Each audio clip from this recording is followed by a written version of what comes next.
Rightio. Now, we don't play in this space in terms of following the day-to-day machinations, but we are across it enough to understand that there's plenty to be done in the next 3 days.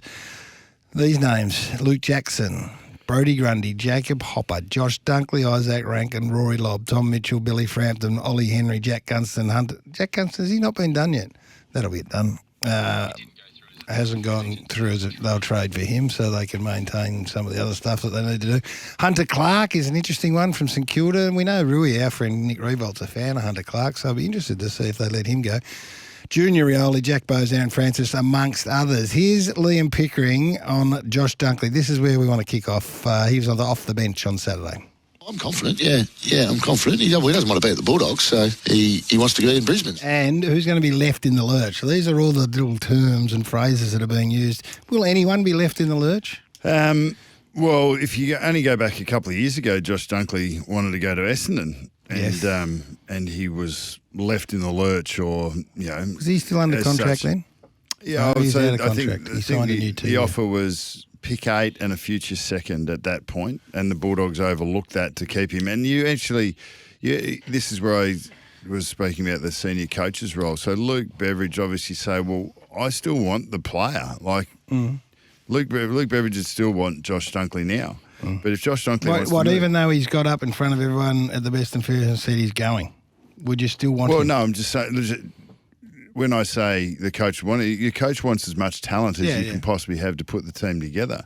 But there might also be the opportunity to regenerate, and that's might be what Western Bulldogs are looking at. 2 years ago, they might not have thought that, and they went within one game of a flag.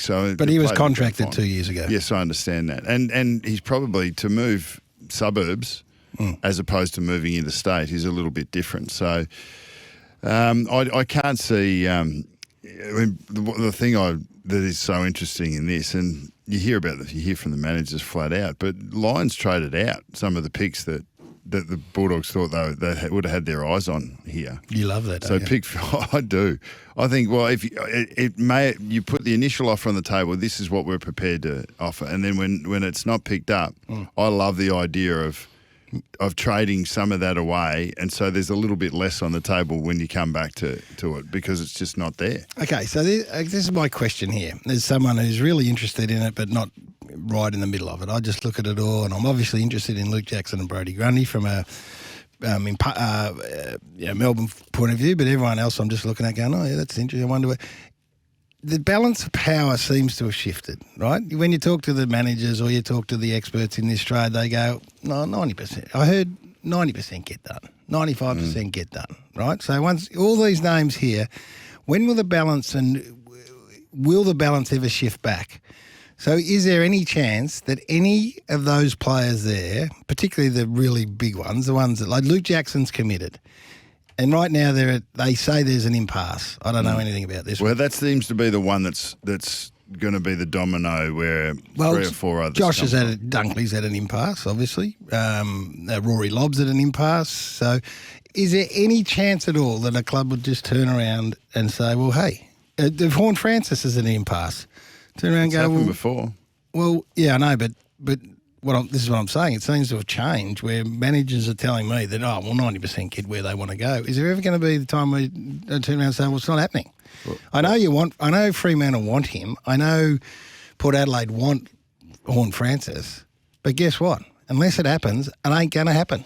Well, I think whilst you're contracted, that's where the clubs have the right to make that decision. But they haven't, have they? No, they haven't in the past, because if a player, fundamentally, if a player doesn't want to be somewhere. Right, correct. You're not in the habit of forcing them to be somewhere they don't want to be. That's right. So that's the popular mentality now. But does that have to change for the clubs to get back some balance of some power here? My belief is you need to change the contracting and the trading structure.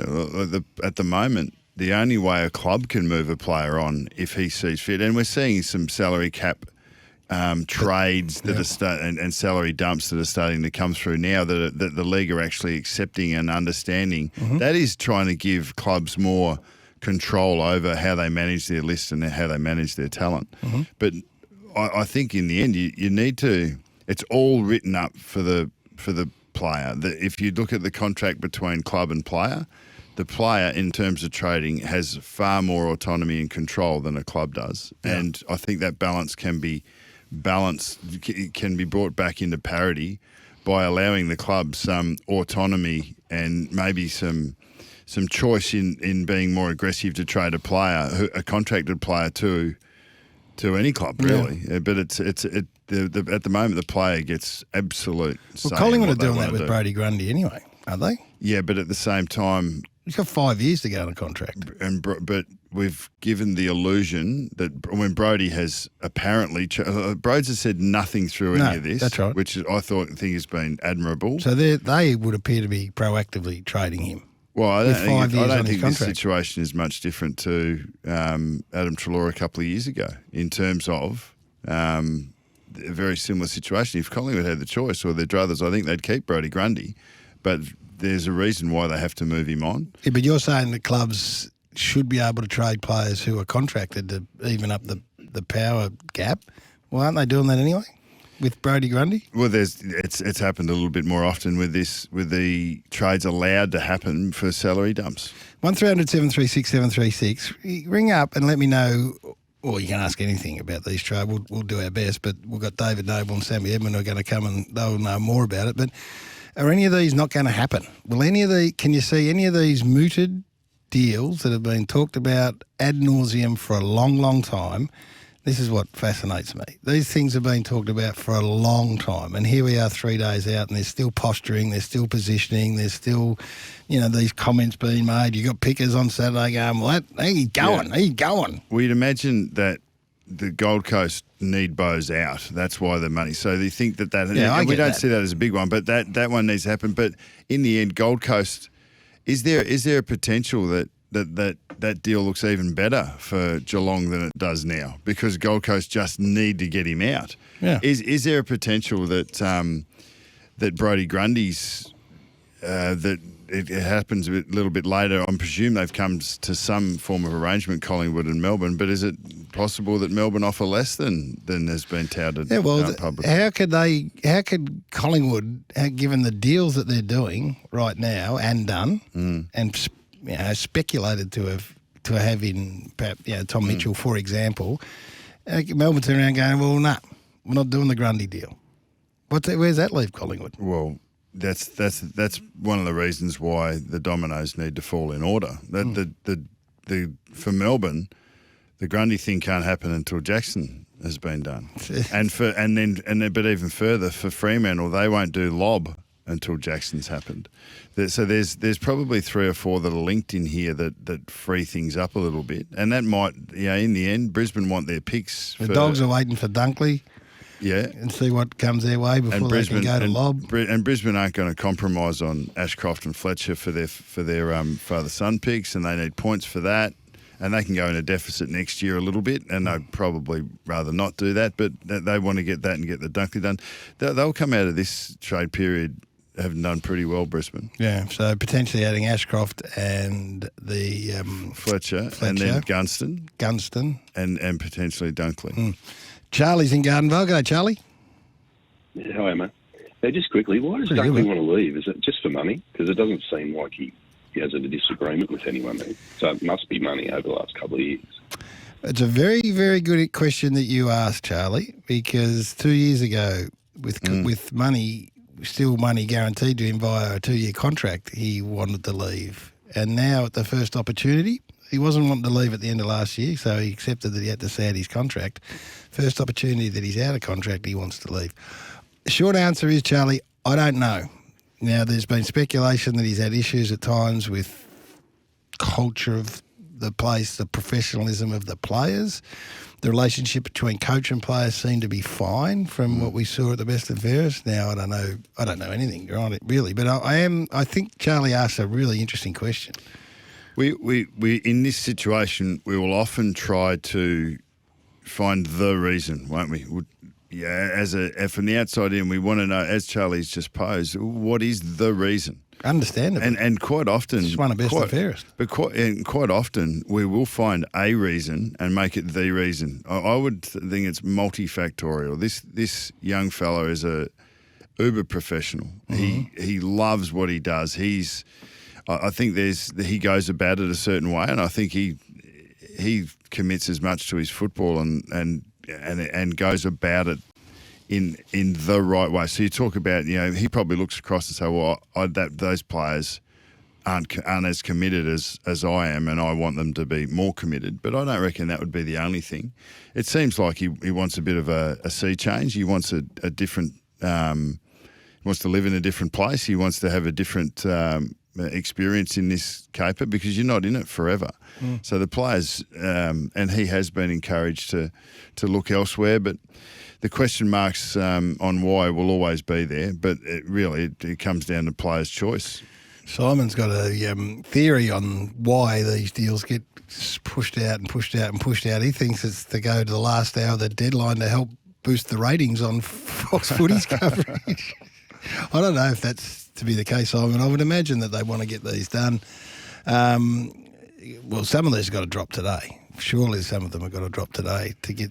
Well, actually, when I say that, there's 2-3 days. Well, one of the questions that was a very good article by Jay Clark that you were talking about before we came on here. But like, would you take 2 players in the top 20? Say 2 in the top 20 versus 1 in the top 5. Which way would you look at it? Yep. Well, there's a great article by J.Z. Clark, the little champ from the Herald Sun, who's gone and done an analysis from 2012 to 2017 and picks 1 to 10, average 103 games, 23 All-Australians, 21 best and fairest and 11 premierships. Then you go to 11 to 20, it's down to 8 All-Australians, 7 premierships, and then 21 to 25, it's down to 4 All-Australians, 2 premierships. Now, there's lots of mitigating factors and reasons, but that's putting the value on the top 10 pick. Let's talk to David Noble about it all. But Dave Noble's doing an outstanding job on Trade Radio, and as we say, he's been playing in this space for a long, long time. He's good enough to join us this morning. G'day, Dave. Morning, Gaz. How you going? We're going well. Got Bucks with us. We're on Monday. We're 3 days out from the end of the trade period. Are things going to heat up today? I hope so. I would have thought there was a bit of posturing going on, Gaz, over the weekend. There would have been... I think what you do over that weekend going into this week is to try and prevent the rush, to be honest. The groups or the clubs that have got multiple deals are the ones that carry the most stress. When you carry the most stress, you carry the most risk. Of either getting something done that's not probably in line with what your thinking is, but if you've got too many balls in the air, it makes it difficult. Do some clubs use the clock as a negotiation tactic, David? I think they do, Bucks. I think there's what they call negotiation fatigue. The longer you hang on, the closer the clock comes. And then it's about, whether or not you can sort of hold your ground a bit. So it's going to be interesting as to who's going to give a bit of the ground. I think in this period what we're seeing is that the guys that are in contract, I think, hold, a little bit more of what we call the power, I think. And so therefore the clubs that are trying to bring them in, I think, are the ones that are going to need to yield a bit. So, Dunkley's obviously in contract. I think the Lions need to yield to make sure they get the job done. Yeah, Grundy's a different situation because it would appear that the Pies have conceded he's going or know that he's going and have dealt around him. Is there any chance, we went through all these names earlier, all the usual suspects, Jackson and Grundy and Hopper and Dunkley and Rankin and Lobb and, all the names, that these deals won't... What's the chances of them not getting done? When you talk about posturing and positioning, I get all that. I understand the game that needs to be played. But when we sit here on Thursday morning, we go, well, on Monday we're wondering, and pretty much, 9 out of 10 all got done. Yeah, I think there's a chance there could be one left on the shelf still. I think they'll end up running out of time, to be honest. That's where you have multiple deals trying to occur or... falls, that you're waiting for a domino effect. If you get caught out in the loop and you're waiting for something and the clock ticks down to zero, then, we could see a player that's heading to pre-season or end up having to have discussions with other clubs in the next couple of weeks going into the national draft. We could look at all of these individually, but I'm actually fascinated. You've sat in the director of footy role on top of a football program, and you've sat in the senior coach's chair. When you got to the senior coach's chair, did your view of recruiting and trading change at all? Did you feel like you had more or less control than or vision of trades than you did as a director of footy? The simple answer is yes, it definitely changed. Because I think How so? The GM, the list managers and the GMs, I think, are really, like, they're trying to look at the long-term strategy as well, aren't they? Like, they're trying to position the coaches thinking to go and look, yeah, we understand it's about the wins, but for them it's also a bit about the strategy. And when I'm sitting in the hot seat, I'm going, no, I want to win games. And I think having the balance of your list management group, you know, to be able to have those honest conversations, which allows you, depending on the stage that you're in, as far as your footy cycle goes, means you need to have those honest conversations. But yeah, you definitely shift, your mindset definitely shifts to more current than longer term.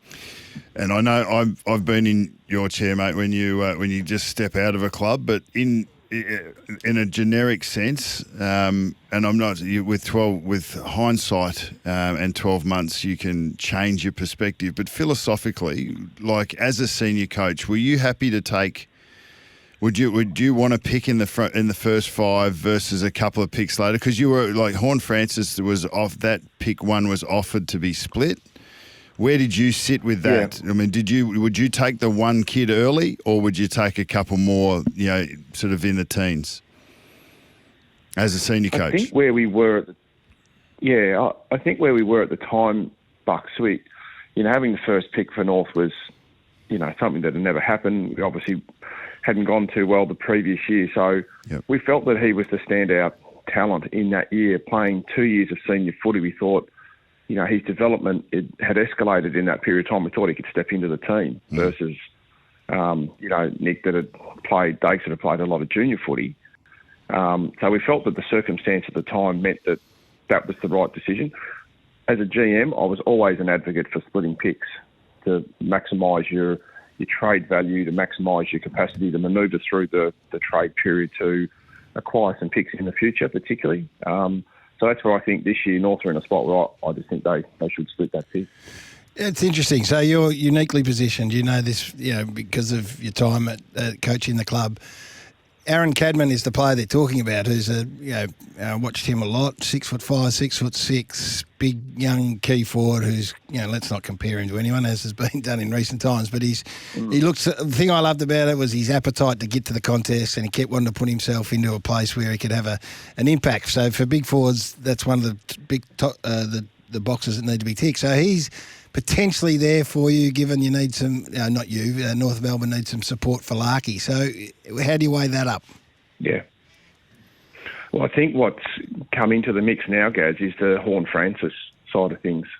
You know, the capacity that if that delivers your capacity to maximise your picks going forward, and that's the rigour and I think the strength of your list management. That's why I think the really strong clubs have those debates behind the doors to sort of say, yep, we understand that that's the philosophy, but in this case here, we just have to take this player. So whilst I'm an advocate for splitting the picks, I don't do it every single time, but I certainly think you need to have that discussion on the table. But yeah, if North get a deal done with Port, I think that changes that, allows you to have already split your picks and maximise your talent. So you probably take what you can at that first pick. Yes, I understand. Yep, I understand that. So if you are in that position, you would, you know, given everything that's being talked about and the deals that could be done, if you could get pick 2 and 3, you'd do that ahead of just taking Cadman at 1? Yeah, possibly, absolutely. I think it's then you need the detail in what 2 and 3 is going to deliver.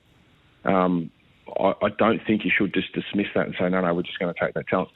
I mean, Ashcroft's the best kid in the country, so not actually getting one. Yep. That's how our system works. So I look at it in a theoretical sense. Well, if I've got pick 2 now, do I maximise that and move to 3 and 4? And, you know, who knows? That player might fall through to 3. Yeah. In your time in footy, have you ever had to redeem a player who wanted to leave? Have you ever had to pull someone back into the fold? Yes. It's Ricky Henderson 1 year requested a trade to Hawthorn, and we said early days Rick had family back in Victoria, and Jen was doing some study and she had family down here in the country, and Ned Guy was actually his manager, and we had a really clear perspective of what we thought the value was, and the value couldn't get there, and so we didn't do the deal, which obviously upset Rick and Ned, no doubt. But we actually extended his contract as a result. We stood our ground and said, no, we think you're worth more than what people are offering. And Tristan Cherry was another one last year, Bucks, that had some good discussion as a coach to sort of say, I want to explore our options. I said, that's fine, but we actually rate you really highly and want you to stay. So, yeah, I've had a couple where you can do it. There's no doubt. Hey, Dave, we appreciate you jumping on 3 o'clock this afternoon. You, the Warrior, Damien Barrett and Stephen Silvani on Trade Radio will be listening.